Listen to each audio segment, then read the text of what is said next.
যুক্তরাষ্ট্রের সঙ্গে পাকিস্তানে অনুষ্ঠেয় বৈঠকের আগে একটি যুদ্ধবিরতি কাঠামো চূড়ান্ত হলে বৃহস্পতিবার বা শুক্রবার হরমুজ প্রণালী খুলে দিতে পারে তেহরান। বার্তা সংস্থা রয়টার্সকে তথ্য জানিয়েছেন ইরানের একজন জ্যেষ্ঠ কর্মকর্তা।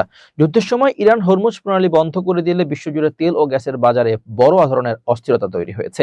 যুক্তরাষ্ট্রের সঙ্গে যুদ্ধবিরতি সমঝোতার অংশ হিসেবে তেহরান এই প্রণালী দিয়ে বাণিজ্যিক জাহাজগুলোর নিরাপদ চলাচলের অনুমতি দিতে সম্মত হয়েছে। রয়টার্সকে ওই কর্মকর্তা আরও জানান, ইরানের সামরিক বাহিনীর সঙ্গে সমন্বয় করেই এই নৌপথ পুনরায় খুলে দেওয়ার প্রক্রিয়া সম্পন্ন হবে। যুদ্ধ শুরু হওয়ার পর থেকে হরমুজ প্রণালী কার্যত বন্ধ হয়ে আছে। সমুদ্রপথ পর্যবেক্ষণের তথ্য বলছে, যুদ্ধের আগে যত জাহাজ চলাচল করত এখন তার মাত্র 5% পার হতে পারছে। তবে কিছু ট্যাঙ্কার চলাচল করতে পেরেছে। পাকিস্তান ও ভারত তাদের পতাকাবাহী কিছু জাহাজের নিরাপদ যাতায়াতের জন্য ইরানের সঙ্গে আলাদা চুক্তি করেছে। তবে আজ থেকে হরমুজ প্রণালীতে শর্ত সাপেক্ষে জাহাজ চলাচল করতে পারবে। সেক্ষেত্রে ট্রানজিট ফি গুনতে হবে সবাইকে।